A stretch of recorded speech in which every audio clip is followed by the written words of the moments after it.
ओम नमः सिद्धेभ्यः। ओम नमः सिद्धेभ्यः। ओम नमः सिद्धेभ्यः। मंगलम भगवान वीरो मंगलम गौतम मुनि मंगलम कुंद कुंदाद्यो जैन धर्मोस्तु मंगलम सर्वमंगल मांगल्यम सर्वकल्याणकारकम प्रधानम सर्वधर्माणां जैनम जयतु शासनम जैनम जयतु शासनम वंदितु सर्वसिद्धि ध्रुवमचलमणोभवं गतिं पत्ये मोक्षामि समये पाहुः मृण्मो सुधिकेवलीभणिदम् नमः समय साराय स्वानुभूत्या चकाशते चित्स्वभावाय भावाय सर्वभावान्तरच्छिदे।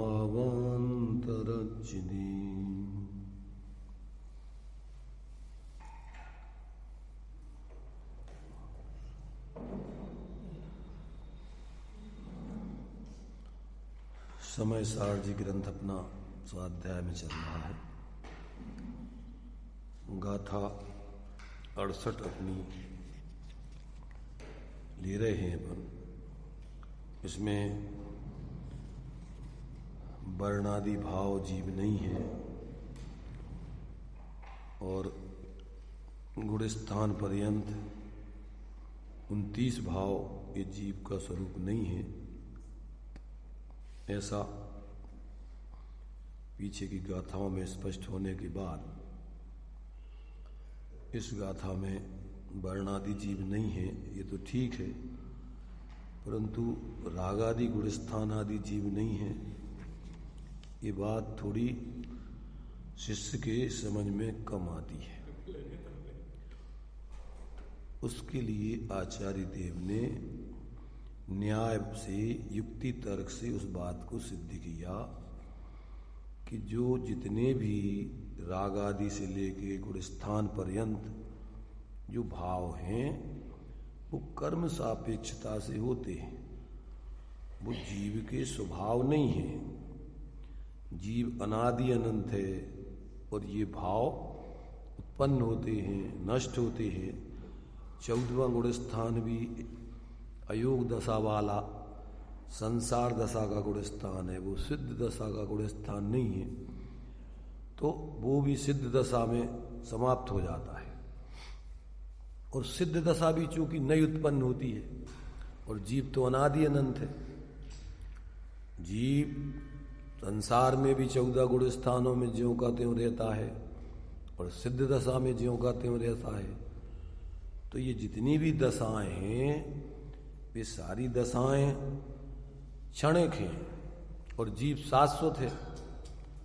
इसलिए आचार्य कहते हैं कि भाई ये पर सापेक्ष भाव तो जीव है ही नहीं, ये तो उसके वास्तव में वैभाविक भाव हैं, कर्म सापेक्ष भाव हैं। ये तो जीव के पर्याय स्वभाव से भी पृथक हैं और द्रव्य स्वभाव तो है ही नहीं। इसलिए अपना जो मूल स्वभाव है, जब तक जीव उसको नहीं समझता है तब तक पर्याय में उसकी मिथ्यात्व आदि विकारी परिणामों का भी अभाव नहीं होता। तो जब वो अपने मूल जीव को, जो अनादि अनंत एक रूप है, जो सभी पर्यायों में समान रूप से रहता है, सभी गुण भेद आदि में भी अभेद रूप से रहता है, ऐसे जीव के स्वरूप को जब तक ये जीव नहीं समझता, नहीं अनुभव करता, तब तक इसकी पर्याय में जो पराश्रित वृत्ति वाले मिथ्यात अज्ञान कषाय आदि के परिणाम हैं उनका अभाव नहीं होता। और जैसे वो अपने उस मूल जीव को अपना जीव समझ करके, निर्णय करके और उसका अवलंबन करता है, आश्रय करता है पर्याय में, तो क्रम से चतुर्थ गुण स्थान से लेकर माने सम्यक प्राप्त करके और क्रम क्रम से कसायों का स्वाश्रय से अभाव करके पूर्ण वीतराग सर्वज्ञ दशा और फिर क्रमशः अनंत और अनंत के बाद सिद्ध दशा को प्राप्त करके फिर अनंत काल तक के लिए वो अपनी उस स्वाभाविक दशा में ही रहता है। वो स्वाभाविक दशा उसकी आत्माश्रित, चूंकि आत्मा अनादि अनंत है तो उसकी प्रकट होने वाली जो शुद्ध पर्याय है वो भी सादी अनंत काल तक के लिए अब एक जैसी स्वाश्रित दशा रूप परिणमित होती रहती है। अब उसका किसी प्रकार से कोई व्यावहारिक परिणमन, संसार दशा वाला परिणमन नहीं रहता है। अब वो सिद्ध दशा वाला परिणमन उसके सादी अनंत काल तक के लिए पूर्ण निराकुलता रूप ध्रुव अचल अनुपम दशा रूप वो सदा के लिए फिर प्रकट हो जाता है। और वही जीव के स्वरूप को बताने का प्रयोजन था। आचार्य देव को जीव का स्वरूप भी उस मुक्त शुद्ध दशा, सिद्ध दशा को प्राप्त कराना ही था। उसी के लिए आचार्य देव ने जीव के स्वरूप को बताया। और क्योंकि जीव अनादिकाल से पर्याय में दुखी है और पर्याय में स्वभाव से तो जीव एक रूप ही है, उसमें जो दुख है और जो प्रकट होने वाला सुख है कथनचित उससे भी परे है, उन सब में वो एक रूप रहता है। इसलिए जब तक जीव को ऐसे अपने एक रूप स्वरूप का बोध नहीं होता, उसका आश्रय करके जब तक पर्याय में वो उसमें जो विद्यमान निराकुलता है, शांति है, आनंद है, सहजता है, वो जब तक प्रकट नहीं कर लेता तब तक वास्तव में उसका बाहर में सुखी होने का प्रयत्न मानो पानी को बिलो करके मक्खन को प्राप्त करने जैसा है। ये जो है बाहर में उसके लिए जितने भी प्रयत्न हैं वो सब व्यर्थ जाते हैं। क्यों? कि बाहर में उसका कोई सुख शांति है ही नहीं, ये तो सब भ्रम से वो अनादिकाल से भटक रहा है। तो यहाँ आचार्य देव इसी बात को यहाँ स्पष्ट करके और सभी जीवों के लिए अपना मूल स्वरूप बता रहे हैं कि भाई तुम्हारा मूल स्वरूप चैतन्य लक्षण से लक्षित ऐसा अभेद है, जो अपन ने कल भावार्थ में पढ़ा था। भावार्थ पढ़ के आगे अपन फिर जीव का मूल स्वरूप क्या है इस प्रश्न का समाधान आगे आचार्य देव कलश में करते हैं। तो यहाँ इन्होंने क्या दिया था, इस 68वीं गाथा का भावार्थ कि शुद्ध द्रव्यार्थिक नय की दृष्टि में चैतन्य अभेद है और उसके परिणाम भी स्वाभाविक शुद्ध ज्ञान दर्शन है। पर निमित्त से होने वाले चैतन्य के विकार यद्यपि चैतन्य जैसे दिखाई देते हैं, तथापि चैतन्य की सर्व अवस्थाओं में व्यापक न होने से चैतन्य शून्य ही हैं, जड़ हैं, और आगम में भी उन्हें अचेतन कहा है और भेद ज्ञानी भी उन्हें चैतन्य से भिन्न रूप अनुभव करते हैं। इसलिए भी वे अचेतन हैं, चेतन नहीं हैं, ऐसा जानना चाहिए। आगम, युक्ति और ज्ञानियों का अनुभव वो उसके माध्यम से जब विचार करते हैं, युक्ति में माने वस्तु स्वरूप, स्वयं वस्तु का स्वरूप भी ऐसा ही है। भगवान जनेन्द्र के ज्ञान में भी वो जीव के स्वरूप से भिन्न भाषित होते हैं, अलग भाषित होते हैं, वस्तु का स्वरूप भी ऐसा ही है। और भेद ज्ञानियों के अनुभव में भी वो अपने आत्मा के स्वरूप से भिन्न भाषित होते हैं। इसलिए ये जितने भी रागादिक विकारी परिणाम हैं वो जीव नहीं है, वो पुद्गल के आश्रय से होने वाले परिणाम पुद्गल ही हैं।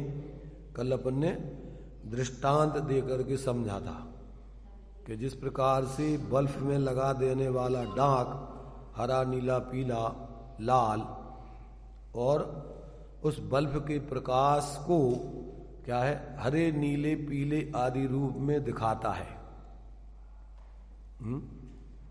तो वो वास्तव में जो हरा नीला पीला पना है वो तो डाक का है, वो बल्ब का नहीं है। बल्ब का तो स्वच्छ प्रकाश है।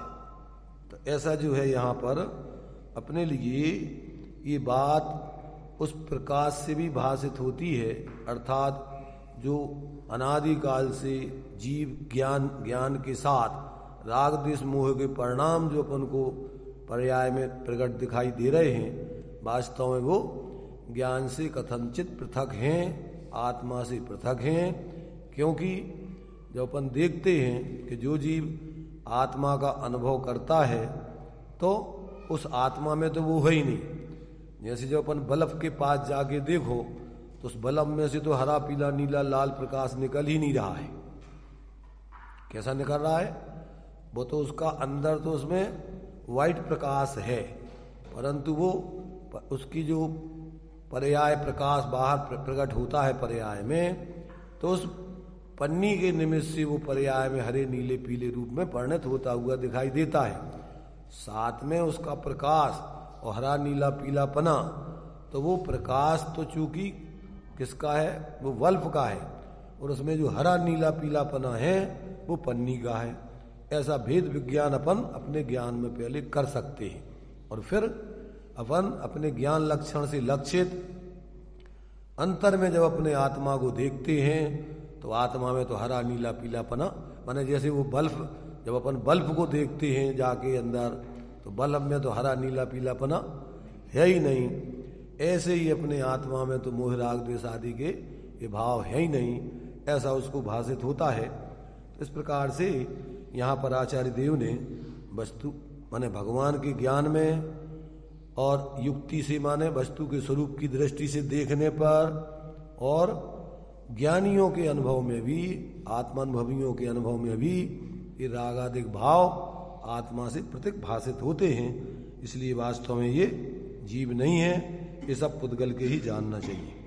ऐसा इस गाथा में 68 में आचार्य अमृतचंद देव ने आत्मख्याति टीका और भावार्थ में जयचंदी छावड़ा ने उसका खुलासा किया।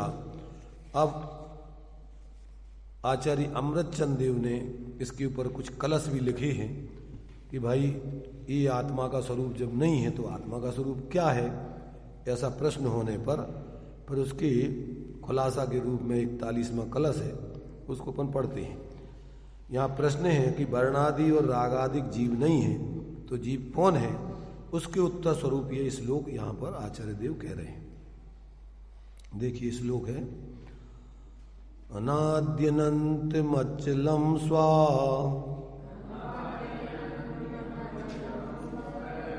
संवेद्यमिदं स्फुटम् जीवा स्वयं तु चैतन्ये मुच्चैश्चक्षकायते।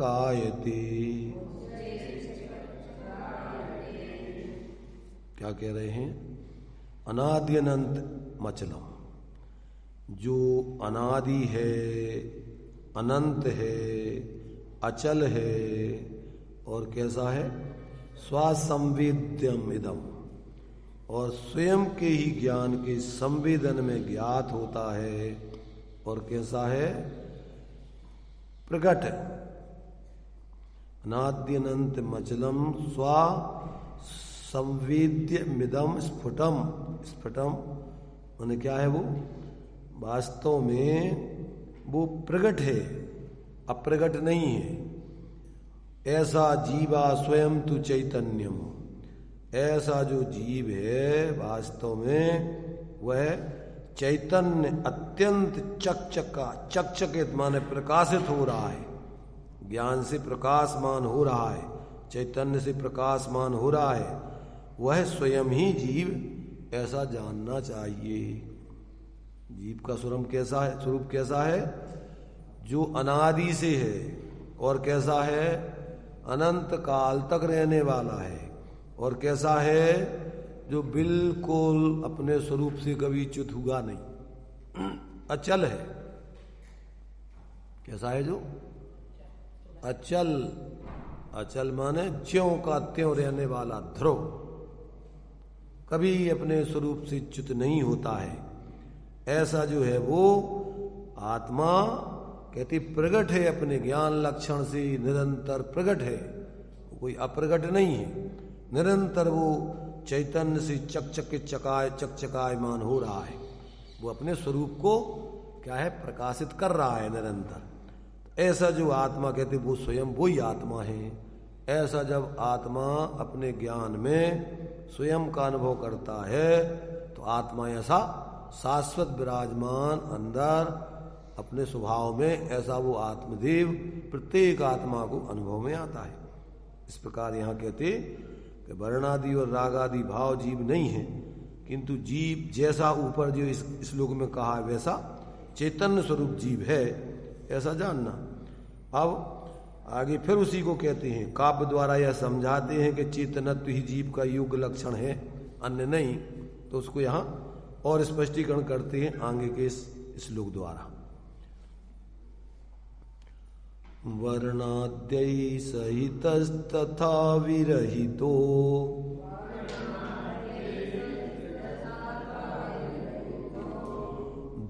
द्वेधास्त्य जीवो यतो नामूर्तत्वमुपास्य पश्यति जगत्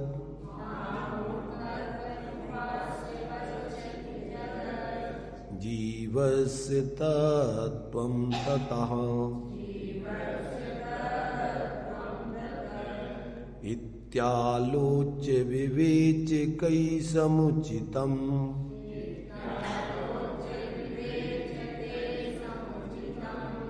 ना व्याप्ति व्यापी वा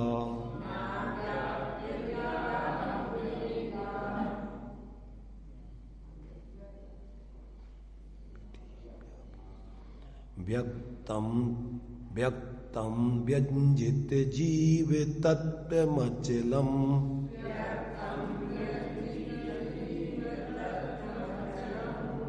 चैतन्यमालम्ब्यताम्।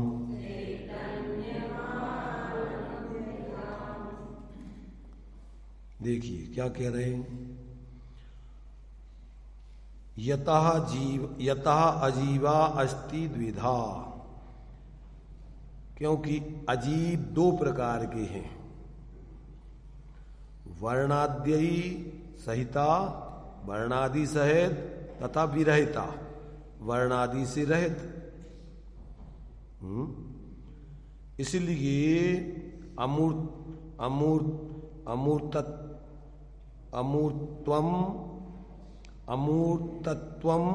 उपास्य, अमूर्तत्वम उपास्य, अमूर्तत्व का आश्रय लेकर भी अर्थात अमूर्त को जीव का लक्षण मानकर भी जीवस्य तत्वम जीव के यथार्थ स्वरूप को जगत न पश्यति, जगत नहीं देख सकता है। इति आलोच्य, इस प्रकार परीक्षा करके विवेच गई भेद ज्ञानी पुरुषों ने न अव्याप्ति अतिव्याप्ति वा, अव्याप्ति और अतिव्याप्ति दूषणों से रहित चैतन्यत्व को जीव का लक्षण कहा है।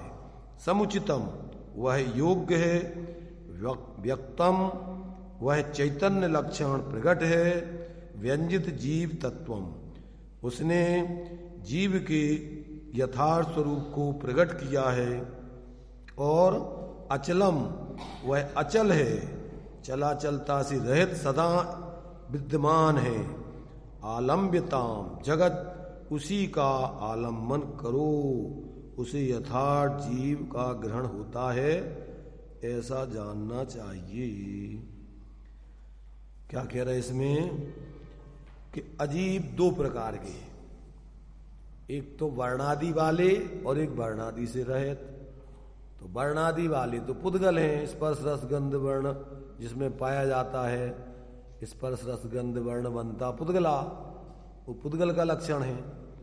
और जो धर्म द्रव्य है, अधर्म द्रव्य है, आकाश द्रव्य है, काल द्रव्य, उनमें वर्णादि नहीं पाए जाते हैं, वो अमूर्तिक हैं।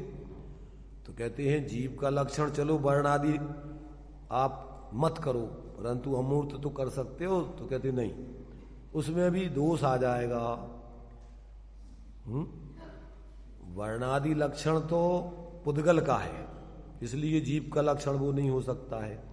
और अमूर्तिक लक्षण अन्य चार अजीब द्रव्यों का भी है, जीव का भी है, परंतु साथ में अन्य 5 अजीब द्रव्यों में भी पाया जाता है, इसलिए वो अति व्याप्ति हो गया, वो जीव का लक्षण नहीं हो सकता है।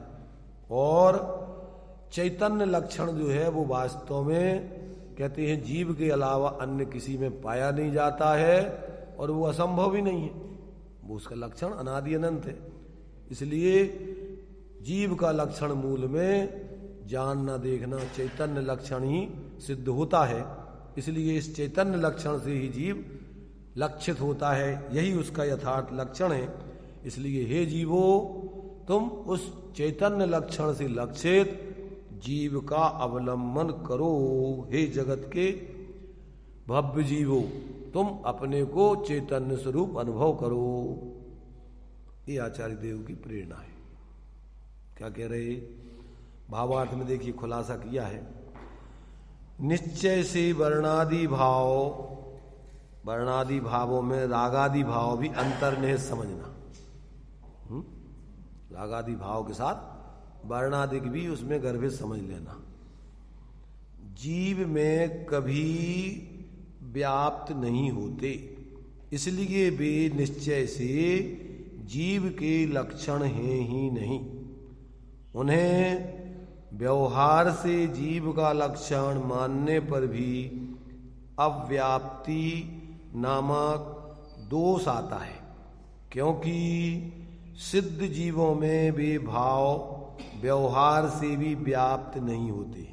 संयोग संयोगी भाव रूप ये भाव सिद्धों में भी व्याप्त नहीं है, इसलिए व्यवहार से भी पर्याय दृष्टि से भी जीव के भाव नहीं माने जा सकते। तो ये कहते हैं व्यवहार से भी जीव का लक्षण मानने पर भी अव्याप्ति नाम का दोष आता है, क्योंकि सिद्ध जीवों में भी भाव व्यवहार से भी व्याप्त नहीं है। इसलिए वर्णादि भावों का आश्रय लेने से जीव का यथार्थ स्वरूप जाना ही नहीं जा सकता है। यद्यपि अमूर्त तत्व सर्व जीवों में व्याप्त है, तथापि उसे जीव का लक्षण मानने पर अति व्याप्ति नामक दोष आता है। कारण कि 5 अजीब द्रव्यों में से एक पुद्गल द्रव्य के अतिरिक्त धर्म, अधर्म, आकाश, काल ये 4 द्रव्य अमूर्त होते हैं। जैसे अमूर्तत्व जीव में व्याप्ता है, वैसे ही 4 अजीब द्रव्यों में भी व्याप्ता है। इस प्रकार अति व्याप्ति दोष आता है। इसलिए अमूर्तत्व का आश्रय लेने से भी जीव का यथार्थ स्वरूप ग्रहण नहीं होता है।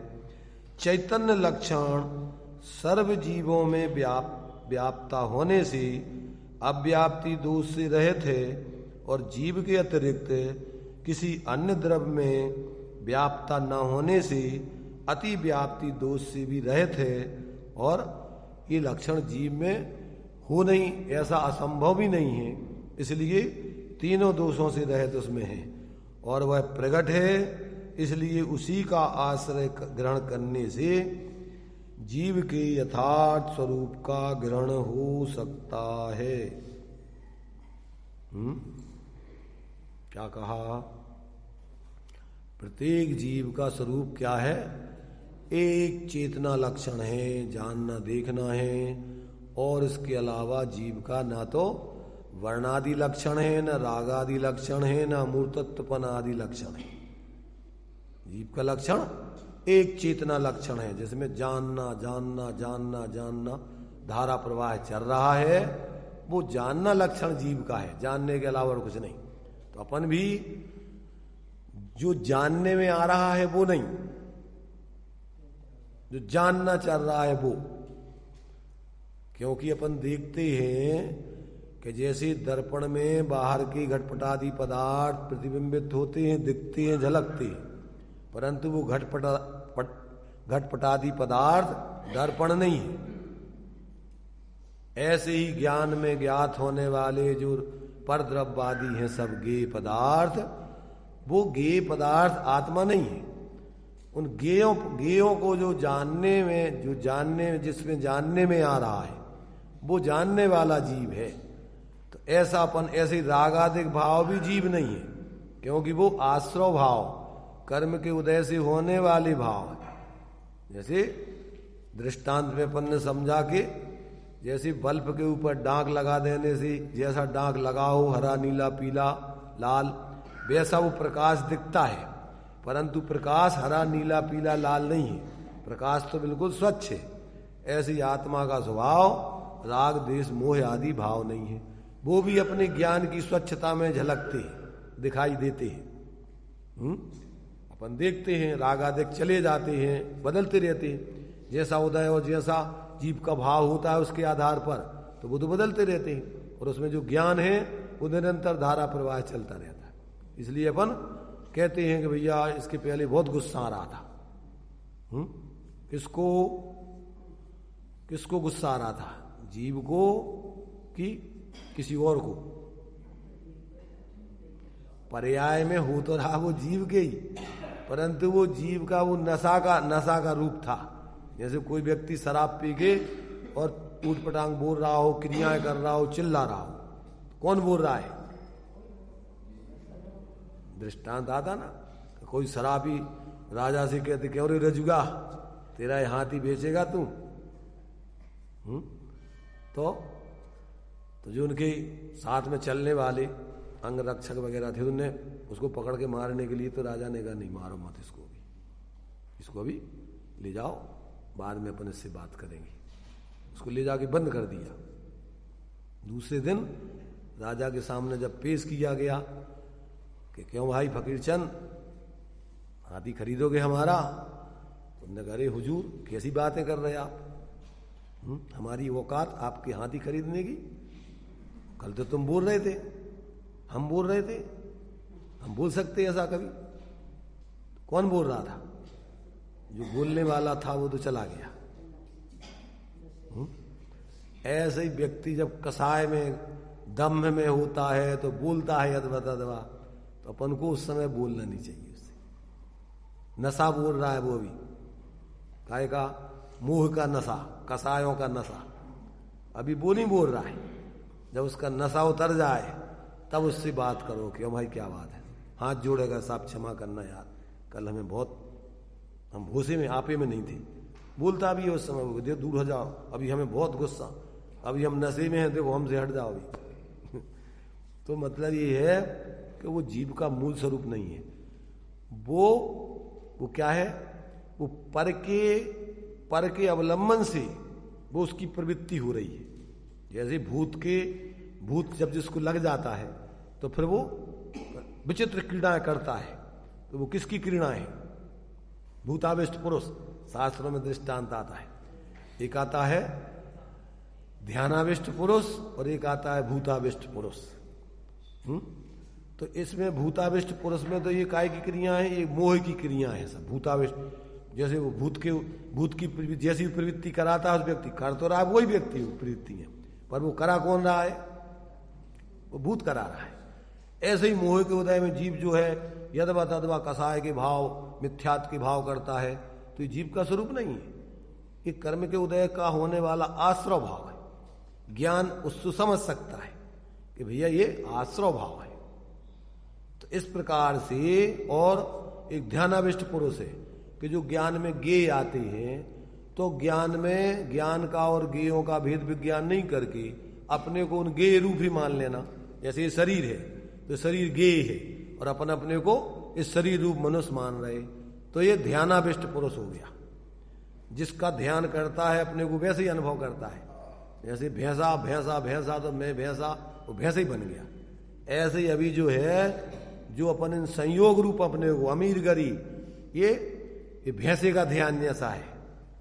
माने आत्मा है तो चेतन स्वरूप, और धन के धन के एक धन में एकत्व करके और अपने को अमीर मानता है, धन में ही एकत्व करके अपने को गरीब मानता है, धन के अभाव से ही अपने को कम धन होने से गरीब मान रहा है, तो क्या किस रूप अपने को अनुभव कर रहा है? वो उस धन रूप अनुभव कर रहा है, अपने को जीव रूप अनुभव नहीं कर रहा है। तो ये जो जितने प्रकार के 8 प्रकार के मद हैं, तो ये जो शास्त्र ज्ञान है, शब्द ज्ञान है, ये धिया वो भैंसा जैसा स्थिति है उसकी। माने जो क्षयुपम ज्ञान जो अपन ने शास्त्रों की जानकारी ज्ञान में करके और अपने को मान रहे हैं कि अपन बहुत ज्यादा जान रहे हैं, तुम तो जान रहे हो, ज्यादा कम की बात नहीं है। आत्मा का स्वभाव मात्र जैसे बल्ब का मात्र स्वभाव प्रकाशित करना है, उसमें कम ज्यादा तो कोई उसमें ऊपर से कुछ आवरण कर दो तो कम ज्यादा होता है, अगर आवरण नहीं हो तो एक समान प्रकाशित करता रहता अकेला, उसमें और कुछ नहीं। ऐसे उसमें पनी लगाओ तो हरा पीला नीला। ऐसे ही ये अपने लिए मोह के उदय में ये जितने विकारी परिणाम होते हैं, मिथ्यात कसाय आदि, ये सब और गे के अवलंबन पूर्वक अब अपने को उस रूप अनुभव करते हैं, ये सब अपने लिए क्या है? अज्ञानता के भाव हैं। ये वास्तव में जीव का स्वरूप नहीं है। ये अपन को 24 घंटे जागृत होकर के जीने का काम है, तब जाकर के आपका मिथ्यात गलेगा और अंतर में आप ज्ञान से लक्षित जब इन ज्ञेयों से रागादिक से भिन्न अपने उपयोग को अंदर में उस चैतन्य स्वरूप में जोड़ोगे तो निर्विकल्प अतीन्द्रिय आनंद का अनुभव आएगा, वो चैतन्य स्वरूप आत्मा अलग अनुभव आएगा। और जब तक जीव को ऐसा अनुभव नहीं होता तब तक उसमें इनकी एकत्व ममत्व बुद्धि टूटती नहीं है। ज्ञेयों में रागादिक में निरंतर अपने को उसी प्रकार से अनुभव करता रहता है, सुखी दुखी, दीनहीन, अमीर गरीब, स्त्री पुरुष, नपुंसक, जाति पाति, इस सब मिथ्यात के 29 भावों में वैसे तो एक एक भाव के फिर भेद प्रभेद बहुत है, एक एक कसाय के क्रोध, एक एक औदय भाव के उसकी मंदता तीव्रता आदि के माध्यम से असंख्यात भेद हो जाते। अनंतान मंदी, अप्रत्यख्यान, प्रत्यख्यान, संजुलन अथवा अनंतान मंदी की 6 जाति के भेद हैं। कौन से? 6 जाति की अनंतान मंदी कसाय। तो कौन सी 6 जाति की? शुक्ल लेस्या जन्म, अनंतानबंदी कसाय शुक्ल लेस्या में बिल्कुल जैसे साधु बन जाए, द्रव्यलिंगी साधु, बिल्कुल बाहर में बिल्कुल उफ नहीं करेंगे, कोई काट दे पीट दे कुछ नहीं, पर अपने को क्या जान रहे? वो अपन साधु हैं, अंदर में उनके ये लग रहा अपन साधु हैं और अपन को उपसर्ग परिचय सहन करना अपना धर्म है। ये अपने को चेतन रूप अनुभव नहीं कर रहे। क्या अनुभव कर रहे? अपन साधु हैं और साधु को क्या है? उपसर्ग परिचय सहन करने से कर्मों की निर्जरा होती है, कर्मों की निर्जरा होने से मोक्ष मिलता है, इसलिए अपन को कसाय नहीं करना। ऐसी अत्यंत कसाय का भाव नहीं हुआ है, परंतु वो काय के बल से व्यवहार धर्म के माध्यम से उनकी कसाएं इतनी मंद होंगी कि उनको तुम काट दो, पीट दो, छील दो तो भी उप नहीं करेंगे, बैर नहीं मानेंगे। क्यों? अपन ने जो पूर्व में कर्म किए थे, स्वयं किए जो कर्म स्वभाव फल निश्चय ही वे देते, तो उनके उदय में परिस्थिति बन रही है। देखो, सम्यक दृष्टि भी ऐसा विचार करता है और मिथ्या दृष्टि विचार करता है। सम्यक दृष्टि एकांत से अपने को साधु मान करके विचार कर रहा है, मिथ्या दृष्टि। और सम्यक दृष्टि तो अपने चैतन्य स्वरूप के अनुभव के बल से, और फिर वो उसमें जुड़ता नहीं है, शक्ति प्रमाण तो वीतरागता रूप परिणमन कर रहा है, और जितना जुड़ता है वो अपनी मंद कसाय रूप रागादिक आश्रव भाव है। तो ये कोई पर न तो कर्म के उदय से हो रहे और न कोई दूसरे के कारण से हो रहे, ये अपने स्वरूप में स्थिर नहीं होने से ये हो रहे, इसमें कोई दूसरा जिम्मेदार नहीं है। और बाह्य परिस्थिति कर्म के उदय से बन रही। क्या हो रही है? ये बाह्य परिस्थिति कर्म के उदय से बन रही है, और अपने जो है अपन अपने स्वरूप में स्थिर नहीं है, तो अपनी कमजोरी से रागादिक भाव हो रहे हैं। रागादिक भाव का कर्ता कर्म नहीं है, कर्म तो निमित्त होता है। तो अज्ञानी उसको कर्ता मान लेता है, कि भैया जो कर्म किए थे उस कर्म के उदय के भाव है। कर्म के उदय तो निमित्त है और होने वाले भाव किसके हैं? जीव के स्वयं पर्याय में अपनी अस्थिरता से। तो ज्ञानी तो ऐसा भेद विज्ञान करके बराबर जो जैसा है जानता है, वो भी कहेगा कि अपन ने पूर्व में जो कर्म किए थे वे उदय में आ रहे हैं, ऐसी परिस्थिति बन रही, तो अब किसी का दोष नहीं। दोष किसका है? अपन ने जो कर्म किए थे पूर्व में गलती, उसके उदय में ये परिस्थिति बनी, उस परिस्थिति में अब अपन जुड़ रहे हैं। अपन अपने स्वरूप में पूर्ण स्थिर रहते तो ये बेकारी परिणाम होते नहीं। तो किसी को कोई न कर्मों को दोष देता है, क्यों? कि कर्म तो अपन ने गलती की थी तो आए थे, उनकी तो कोई गलती है नहीं। तो कर्मों को भी दोष नहीं देना और नो कर्मों को भी दोष नहीं देना। अपने पुरुषार्थ की कमी जानकर अपने ही आत्मबल को बढ़ाकर स्वरूप में स्थिर होकर के उसका भाव करना, उस रूप परिवर्तन नहीं करना। तो ये है धर्म का मार्ग। तो धर्म में किंचित मात्र भी पर की अपेक्षा नहीं है, पर की जिम्मेदारी नहीं है। पूरी की पूरी जिम्मेदारी प्रत्येक व्यक्ति की स्वयं है। ये बात जब समझ में आ जाती है तो व्यक्ति को फिर विकल्प करने की गुंजाइश नहीं है। अगर अपनी कमजोरी से विकल्प होते हैं तो जानकर कि भैया अपन जितने अभी स्वरूप में स्थिर हैं उतना नहीं जुड़ रहे, जितने जुड़ रहे इसका परिणाम अपन को यहाँ भी भोग रहे आकुलता, और आगे कर्म का बंद होगा तो आगे जाकर के अपन को अभी संसार में रहना पड़ेगा। जैसे 5 पांडव थे, उनमें से 3 पांडव तो ध्यानस्थ होकर के और उपसर्ग सहन करके कर्मों की निद्रा करके मोक्ष चले गए, और 2 पांडवों के लिए विकल्प आ गया, नकुल सहदेव के लिए, और वो भी दूसरों के लक्ष्य से कि क्यों ये लोग उपसर्ग मुनिराजों के दूसरे महाराजों के ऊपर उपसर्ग कर रहे हैं। अपनी तकलीफ नहीं। कभी कभी क्या होता है, माँ को पिताजी वगैरह जिनको ज्यादा, उनको अपनी तकलीफ नहीं होती, बच्चों की तकलीफ सहन नहीं होती। अपनी तकलीफ तो सहन कर लेती हो, पर उनकी तकलीफ देखी नहीं जाती इन पे। ये भी अपराध है। क्यों? क्योंकि तुम कर्ता धर्ता किसी के हो ही नहीं। दूसरे व्यक्ति, अच्छा अब उनको तकलीफ हो नहीं रही और तुम्हें उनकी तकलीफ से तुम जरूर बंधन में पड़ रहे। निचली भूमिका में सम्यक दृष्टि जीवों को भी दूसरों की तकलीफ के प्रति दया आती है, परंतु वो ऐसी एकांत से नहीं जानते कि इनकी तकलीफ हम दूर कर देंगे। इनकी तकलीफ तो जब तक ये जो स्वरूप में स्थिर होकर वीतराग दशारूप परिणमित नहीं होंगे तब तक इनकी तकलीफ को 3 लोक में कोई दूर करने में समर्थ नहीं है। उनकी कसाई को तो कौन मिटाएगा? है किसी में ताकत? बाहर से ज्यादा है ज्यादा, बाहर के तुम भोजन करा सकते हो, कपड़ा दिला सकते हो, वो भी उसके पुण्य का उदय होगा, तो नहीं होगा तो वो भी नहीं बना सकते, मनने दो। ऐसा ही है वो तो। अगर उसके पाप का उदय होगा तो उसके प्रति किसी को भी सद्भाव पैदा नहीं होगा, और भाव सद्भाव पैदा होगा भी तो व्यवस्था बना नहीं पाएगा। जैसे मान लीजिए अपन आता है अकृत पुण्य की दशा में, क्या था? व्यवस्था बनाने का प्रयत्न तो किया ना, परंतु क्या हुआ है? उसके लिए सर्फियां दी तो क्या बन गए? अंगारे बन गए। अनाज भरने को कहा कि ले जा जितना चाहिए, तो फटा वस्त्र में जितनी मजदूरी है उतना ही घर तक पहुंची, सब रास्ते में गिर गई। कितना मिलेगा? भाग्य से ज्यादा, समय से पहले कोई किसी को कुछ नहीं दे सकता। जितना भाग्य में है और जिस समय मिलना है उसी समय मिलेगा, और जितना भाग्य में है उतना ही मिलेगा।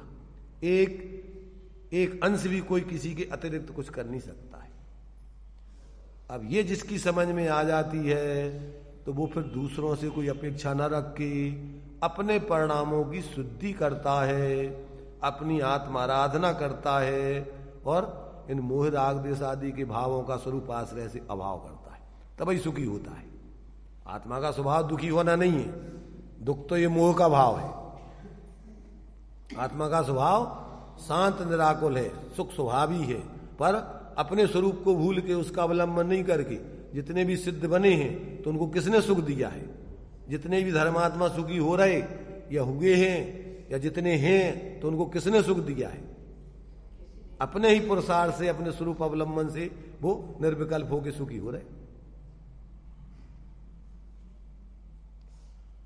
है कोई व्यवस्था और दूसरी है कोई? अगर व्यवस्था हो तो अभी तक तो सब कोई सुखी कर ही देते किसी को। इसलिए ऐसी वस्तु स्वतंत्रता है, ये ऐसी वस्तु समझने से चतुर्गति फेरा मिटता है। जब तक ऐसी वस्तु स्वरूप को नहीं समझेंगे, उसकी स्वतंत्रता को, तब तक अपन दीनहीन पराश्रित बुद्धि रख के निरंतर दुखी बने रहेंगे, परेशानी रहेंगे, या फिर कल्पनाएं करते रहेंगे, मैं इसको सुखी कर दूं तो वो उसको सुखी कर दे। कौन किसको सुखी करे? पत्नी पति को सुखी करे क्या? पति पत्नी को सुखी करे, दो ही दुखी है, कौन किसको सुखी करे?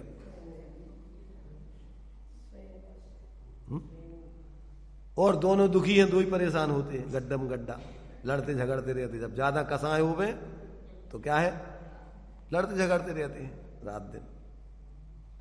कम से कम उसी में टाइम पास हो जाता उनका। टाइम तो पास होना ही है ना, या तो पुण्य के उदय में हो या पाप के उदय में हो। तो जब पाप का उदय होगा तो फिर क्या होगा? कैसी पाप का उदय होगा, तीव्र कसाएं होंगी तो क्या दशा होगी? पति पत्नी शांति से रहेंगे कि लड़ते झगड़ते रहेंगे? और यदि मंद कसाय होगी, विवेक होगा, तो चाहे साथ में रहो चाहे अकेले रहो, आप कसाय नहीं करोगे, आप विवेक पूर्वक जियोगे। घर गृहस्थी में भी आप आनंद से जी सकते हो। कितना? 2 चौकड़ी कसाय के अभाव पूर्वक आधा मोक्ष का आनंद लेते हुए। जितनी अभी कसाय है उतनी तो आकुलता रहेगी। उस कसाय का त्याग करना है तो सब संयोगों से अलग होके अपने असंयोगी स्वरूप की उत्कृष्ट आराधना करके पूर्ण वितराग दशा होगी। इसके अलावा कोई उपाय नहीं। देखो भाई, ये त्रैकालिक वस्तु का स्वरूप है। ये किसी जाति पाति, किसी व्यक्ति की व्यवस्था नहीं है। यही वस्तु का स्वरूप है सबके लिए। भगवान सर्वज्ञ किसी जाति पाति वाले नहीं बनते। भगवान इन्हीं सामान्य जीवों में से बनते हैं। जो अपने स्वरूप को समझ लेते हैं ये भगवान बनते हैं। तो कौन सी जाति के भगवान बनते हैं?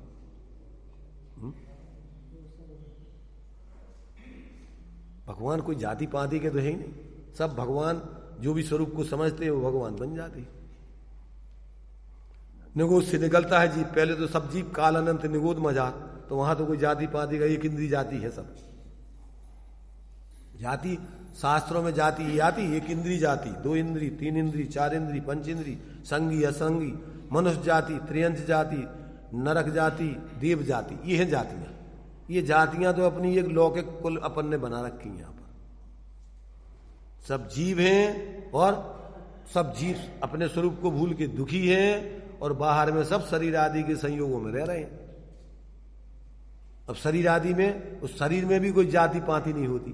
पुद्गल की दशा है, किसी का भी खून किसी को मेल खाता है। पुद्गल की संरचना है वो। जब तक तात्विक दृष्टि नहीं होती, अपन इतने क्षुद्र विचारों में जीते हैं। एक दूसरे को क्या है न जाने कैसी कैसी मूर्ताओं के विचार कर करके विचार करते रहते। पाप के उदय में कोई गरीब है तो अपन देखते हैं बेचारा भिखारी है। अरे अपन उनसे ज्यादा बड़े भिखारी है। उसको तो भोजन मिल जाए, कपड़ा मिल जाए, शांति से बैठ के खा के वो अपने बैठेगा, और अपन को दिन भर भीख मांगते रहेंगे, तुम हमें आ जाओ, तुम आ जाओ, तुम आ जाओ, तुम दे दो, तुम दे दो। कितना चाहिए तुम्हें? अपन उसको तो बेचारा भिखारी मानते हैं, और अपन दुकान में बैठे बैठे छोटे भिखारी के बड़े। कभी पेट तुम्हारा भरते नहीं है। उस भिखारी का तो कपड़े नहीं है, कपड़ा एक दे दो फटा पुराना, उसी में संतुष्ट, और रोटी दे दो झूठी फूटी, जैसी टूटी फूटी खा लेगा, पेट भर के आराम से बैठ गया। अब उसको अपेक्षा खत्म हो गई। और अपनी भिखारी किसे कहते? जो इच्छा है पर से लेने की, अपने में वो हीनता दीनता अनुभव करता है, और जो बाहर से अपेक्षा रखता है कि हमें मिल जाए कछु, तो क्या भिखारी किसे कहते? जो तुम्हारे से जो वो विश्व विजेता बनने चला था सिकंदर, है मालूम। रास्ते में किसी एक भीख मांग साधु ने उसके लिए जो है वो जा रहा था, तो उसको जो है उसको जो मिला था भिक्षा में, उसने उसके हौदे में फेंका। उन्होंने क्यों? कहने लगे मेरे पास बच गया या तेरे थे, तू तेरे लिए जो, तो अभी तेरी तो झोली बहुत खाली है।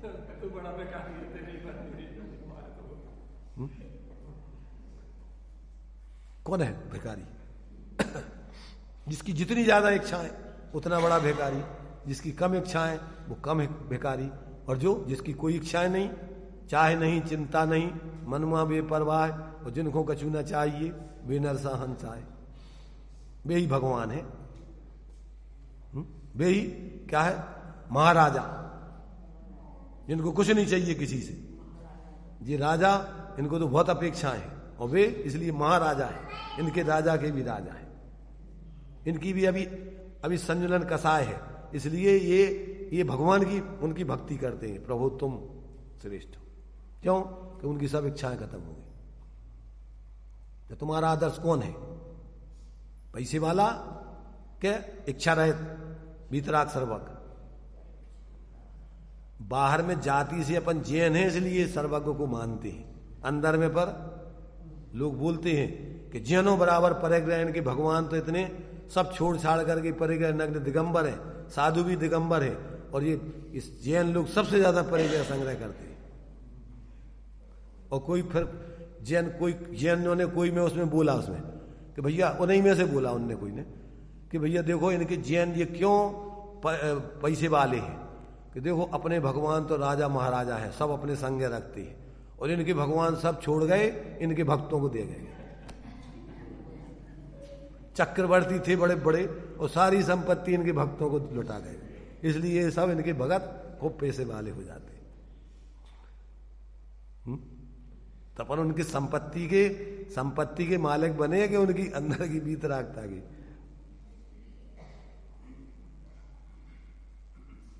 तो ये जो है, जब तक व्यक्ति वस्तु स्वरूप को नहीं समझता है तब तक जीवन में उसकी कहीं चला जाए, चाहे घर छोड़ के साधु बन जाए, और चाहे पैसे वाला बन जाए, और चाहे वो पद वाला बन जाए, प्रधानमंत्री बन जाए, राष्ट्रपति बन जाए, पर अंदर में उसकी इच्छाओं का जब तक अभाव नहीं है तब तक बेचैन है, परेशान है, हैरान है।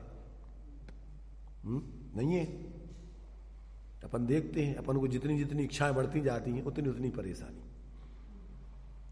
अकेले रहते हैं, कम पैसा होता है, अगर इच्छाएं कम हो तो अपन को तकलीफ नहीं है, परंतु इच्छाएं बहुत हैं तो अब परेशान है, हैरान है, जिंदगी भर हाथ पांव चलाता है, और आखिरी दम तक चलाते चलाते में आयु पूरी हो जाती, और इच्छाएं तो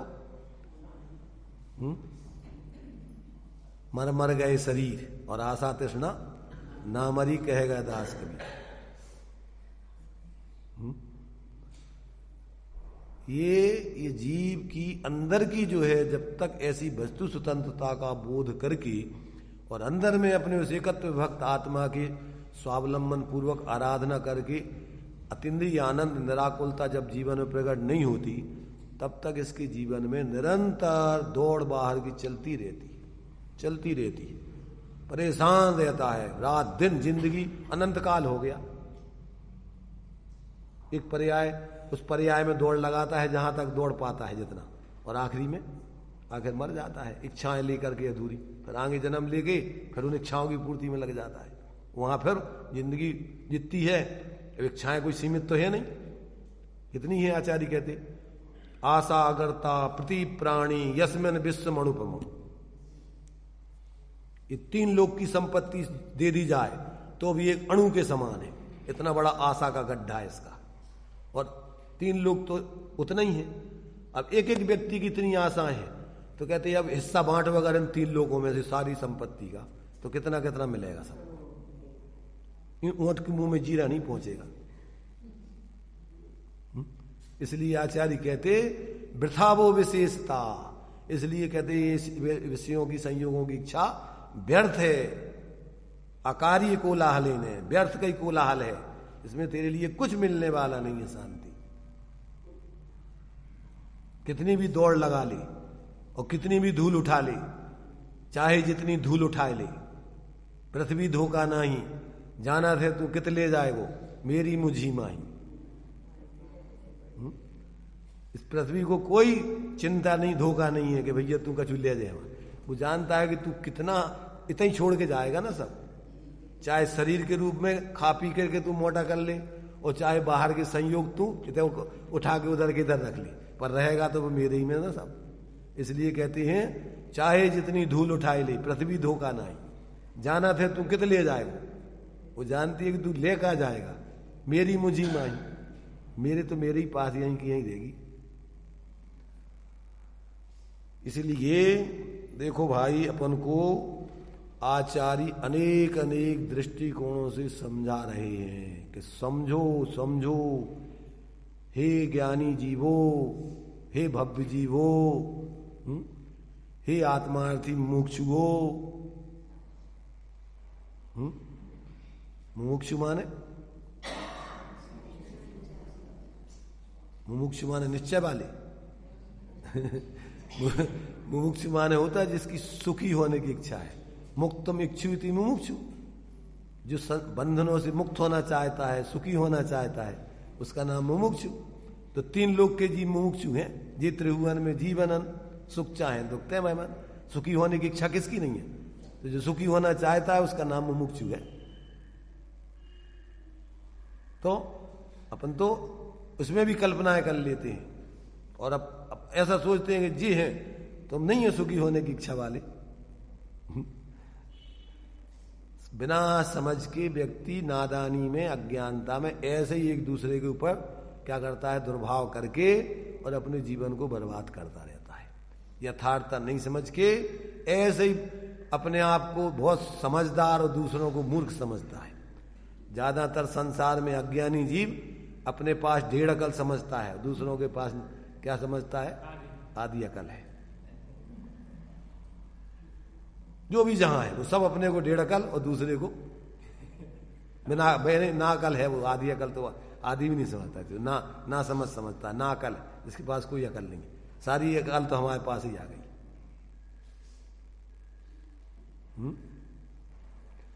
है ऐसा कि नहीं है? सब समझदार अपने को समझते, जो व्यक्ति जहां बैठा हुआ है। जबकि अरे भाई, समझ आ जाने पर तो ये विकल्प ही खत्म हो जाते हैं। सब फिर समझ के पिंड दिखते हैं, सभी जीव ज्ञान की मूर्ति दिखते हैं, चेतन स्वरूप है, किसी में कोई कमी नहीं है। अब अपन किसके साथ क्या माने, किसको छोटा किसको बड़ा माने? जब स्वरूप से देखो तो सब जीव एक समान है। जो निगोद में सोई मुझ में सोई मुझ, ये भेद तो ऊपर ऊपर के हैं सब, संयोगों के संयोगी भावों के, और ये उसका स्वभाव है नहीं है। तो मूल में तो सब जीव हैं, संयोग बाहर के बाहर है, संयोगी भाव भी क्षणिक है, आते हैं जाते हैं, और वो भी बदलते रहते हैं। आज तुम करोड़पति हो, अरबपति हो, और कोई रोडपति है भिखारी, कल वो करोड़पति हो जाएगा और तुम रोडपति हो जाओगे। देर कितनी लगना है? करोड़पति और रोडपति बनने में, और रोडपति को करोड़पति बनने में कितनी देर लगती है? एक अक्षर का अंतर है अकेला। का निकाल दो तो रोडपति बन गए, का रोड, और का जोड़ दो तो करोड़पति बन गए। कितनी देर लगती है करोड़पति बनने में? रोडपति को करोड़पति बनने में कितनी देर लगती है? और करोड़पति को रोडपति बनने में, और रोडपति को करोड़पति बनने में एक अक्षर उधर का इधर जुड़ जाए, इधर का इधर आ जाए। क्या है? इसलिए ये बाहर के संयोग तो जीव के ऐसे ही सब बदलते रहे हैं, कभी इधर कभी उधर, परंतु आज तक वो इधर उधर के विकल्प छोड़ के अपने मूल स्वरूप से नहीं जुड़ा। इसलिए उसके जीवन में सहजता नहीं आई, सहज आनंद निराकुलता नहीं आई, इसलिए परेशान है। आचार्य अपने लिए अनेक दृष्टिकोणों से, भैया ये तेरा स्वरूप नहीं है, ये तेरा स्वरूप नहीं है, ये तेरा स्वरूप नहीं है। तो कहते कौन है हमारा स्वरूप? तो ये तेरा स्वरूप है, ये तेरा स्वरूप है, ये तेरा स्वरूप है। दो तो काम है, ये नहीं है, ये नहीं है, और ये है, ये है। इधर आ, इधर आ, उधर मत जा, उधर मत जा। भाग लक्ष्मी तेरा दरवाजा खटखटा रही है, ए भाई इधर देख, इधर। इधर अगर एक टिकट खरीद ली क्या सम्यक दर्शन का एक टिकट खरीद ले तो तेरी भाग लक्ष्मी तेरा दरवाजा खुल जाएगा। और इधर तू नहीं देखेगा, उधर देखता रहेगा तो तेरा भाग फूटा रहेगा, भागता रहेगा, भिखारी बना रहेगा। तो देखो यहां पर अपन को ये इन्होंने 2 कलशों के माध्यम से ये 29 भाव रागादि से लेके गुणस्थान पर्यंत जीव का स्वरूप नहीं है, तो जीव का स्वरूप क्या है, तो इस 41वें और 42वें श्लोक में आचार्य ने उसका स्पष्टीकरण किया है कि जो अनादि अनंत है, अचल है, स्वसंवेद्य है, प्रगट है, ऐसा चैतन्य जो है, जो चकचकायमान हो रहा है, निरंतर अपने ज्ञान से प्रकाशित हो रहा है, जाजुल्यमान है, ऐसा तेरा जीव का तेरा स्वरूप है। और कहते हैं जो अमूर्तिकपना है और जो मूर्तिकपना है, मूर्तिकपना पुद्गल का लक्षण है। अजीब 2 प्रकार के हैं, एक मूर्तिक और एक अमूर्तिक। पर तू ना मूर्तिक है ना अमूर्तिक है, तू तो चैतन्य स्वरूप है। तेरा लक्षण ना तो मूर्तिक है, इस पर रसगंध वर्ण है, और ना अमूर्तिक है। तेरा लक्षण क्या है? तेरा मूल लक्षण है चैतन्य। ये चैतन्य किसी भी अजीबों में नहीं पाया जाता, ना तो पुद्गलों में, ना अन्य 4 द्रव्यों में, एक चैतन्य में ही है। और चैतन्य में भी फिर तेरा लक्षण पर चैतन्य नहीं, स्वचैतन्य। देखो चैतन्य तो हो गया सब जीवों का लक्षण, पर तेरा लक्षण क्या है? तेरा लक्षण तो तेरी स्वचेतना, और वो तेरी स्वचेतना तेरा लक्षण है, तो वो हो गया लक्षण। समझ रहे ना? तो इससे तो तेरे जीव की सामान्य सविकल्प दशा में भिन्नता तेरे लिए ज्ञान में आ गई, सविकल्प ज्ञान में निर्णय हुआ। अब ज्ञान की प्रसिद्धि करना है, अभी तो सिद्धि हुई, प्रसिद्धि होगी। स्वसंवेदन ज्ञान ही तेरा लक्षण है। फिर आत्मा का मूल लक्षण क्या है? स्वानुभूत्या चकास्ते, अपने आत्मा की अनुभूति ही अपने आत्मा का ज्ञान का प्रसिद्धि का लक्षण है। आत्मा की प्रसिद्धि अनुभव में होती है, आत्मा की सिद्धि तो ज्ञान लक्षण से हो जाती है। क्या मेरा ज्ञान मेरा जीव का लक्षण है, परंतु तेरा ज्ञान तेरे जीव का लक्षण है। ये तो तूने सिद्धि की आगम से, युक्ति तर्क से, दूसरों के उपदेश से। अब तेरी प्रसिद्धि तो जब तक तू स्वसंवेदन नहीं करेगा तब तक तेरी प्रसिद्धि नहीं होगी। आत्मा तुझे अनुभव में नहीं आएगी, दिखाएगी नहीं।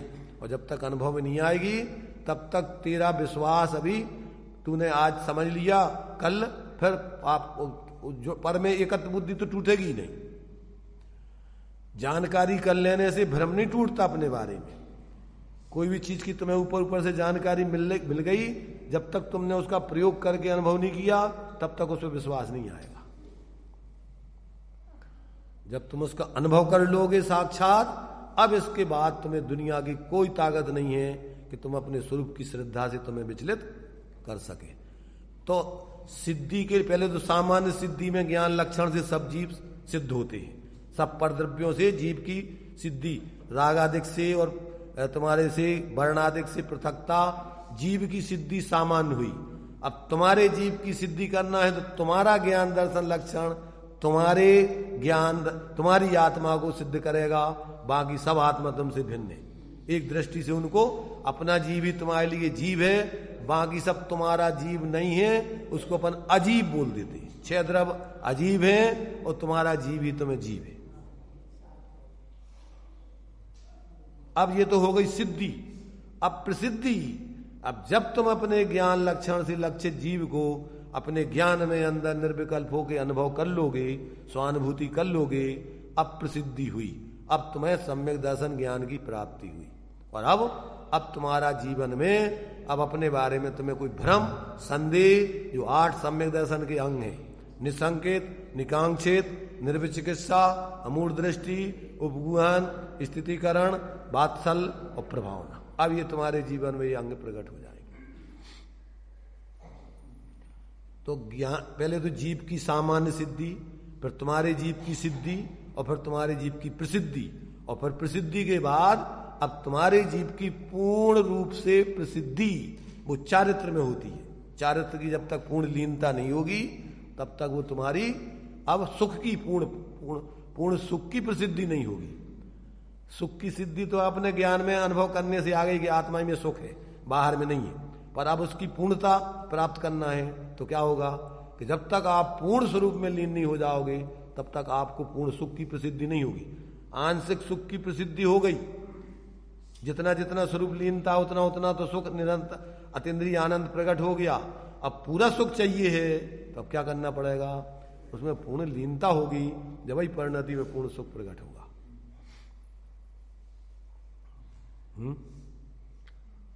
अब कितनों की क्या समझ में आ रहा है? अभी तो अपन वस्तु व्यवस्था समझ रहे हैं। समझ में किसकी आ रहा है? अपन तो अभी आगम से युक्ति तर्क से इस बात को समझने का प्रयत्न कर रहे हैं। अब किसको इसकी सिद्धि हो रही कि हाँ वास्तव में बात ये सही, तो पहले तो अभी परोक्ष रूप में सिद्धि होने चाहिए और फिर बाद में प्रयोग करके उसकी प्रसिद्धि करना चाहिए, अनुभव करके। और प्रसिद्धि करके फिर जब तक पूर्ण स्वरूप की लीनता नहीं हो जाए तब तक फिर कहीं रुकना नहीं चाहिए। निर्बाध रूप से फिर उस पर चल कर अपनी साधना करते रहना चाहिए जब तक पूर्ण मोह रहित दशा की प्राप्ति नहीं हो जाए। तो समझो कि हाँ अब अपना कल्याण होगा। विचार करना भाई, चर्चा अपन कर लेते हैं, टाइम अपने पास जितना है इसके लिए। बाकी तो तुम्हारा टाइम दिन भर क्या करना है तुम जानो। जितना टाइम अपने लिए धर्म की चर्चा करने के लिए भाग्य से मिला है तो उसकी अपन यहाँ विचार चर्चा करते हैं। अब किसकी कितनी समझ में आता है ये तो वो जाने, पर उसमें कितना उसको समझ में आके उसका प्रयोग करता है अब वो जाने। आगे आगे जो कुछ आगे ऐसा करता जाएगा और उसको लाभ मिलेगा। और जो इतना ही सुन के संतुष्ट हो गए तो कुछ नहीं, इतना है कि ये जानकारी मिल गई, कभी काम में आ सकती है। जब भी परेशान होगे और फिर इसकी याद आ जाए, कभी कभी ऐसा होता ना कि अभी तुमको मेरी जरूरत नहीं, अभी पुण्य का उदय है तो व्यक्तियों को बहुत सुख दिखता है बाहर में, और जब दर्पण भी तुमको डराने लगे तब भी जिनवाणी कहती है, धर्मात्मा कहते हैं, तब भी मेरा दर खुला है, खुला ही रहेगा सबके लिए। जब तुम्हारे लिए लगे कि भैया अब हमारे लिए यही उपाय है तब आ जाना, परंतु उपाय एक ही है। आज समझ लो तो अच्छा है, नहीं समझो तो कभी ना कभी जब भी लौटोगे तो यहीं लौटना पड़ेगा, सुखी होना है, इसके अलावा कोई दूसरा उपाय नहीं। चलिए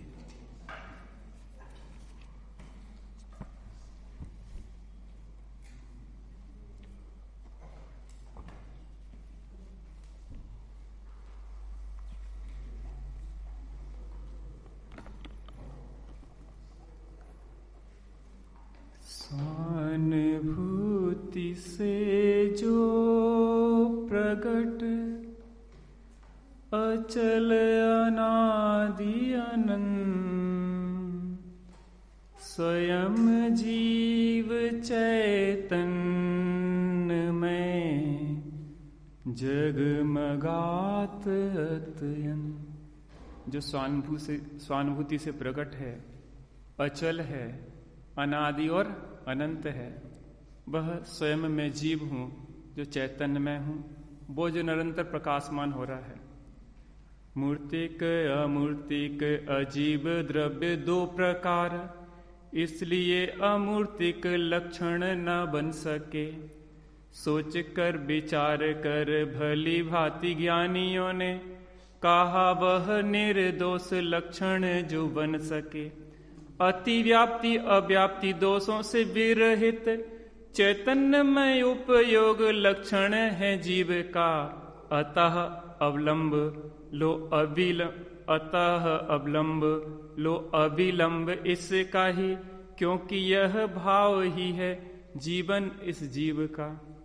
मूर्तिक और अमूर्तिक अजीब दो प्रकार के होते हैं, इसलिए अमूर्तिक लक्षण अगर बनाया जाए तो इसमें दोष आता है। कौन सा दोष आता है? अतिव्याप्ति, क्योंकि अन्य द्रव्यों में भी पाया जा सकता है। इसलिए जीव का अतिव्याप्ति, अव्याप्ति और असंभव दोषों से रहित एक लक्षण क्या है? उपयोग या चेतन लक्षण, उसका अवलंबन शीघ्र ही लो, जिससे हमारा कल्याण हो सके, शीघ्र ही हम अपना कल्याण करें, ऐसी मंगल भावना से।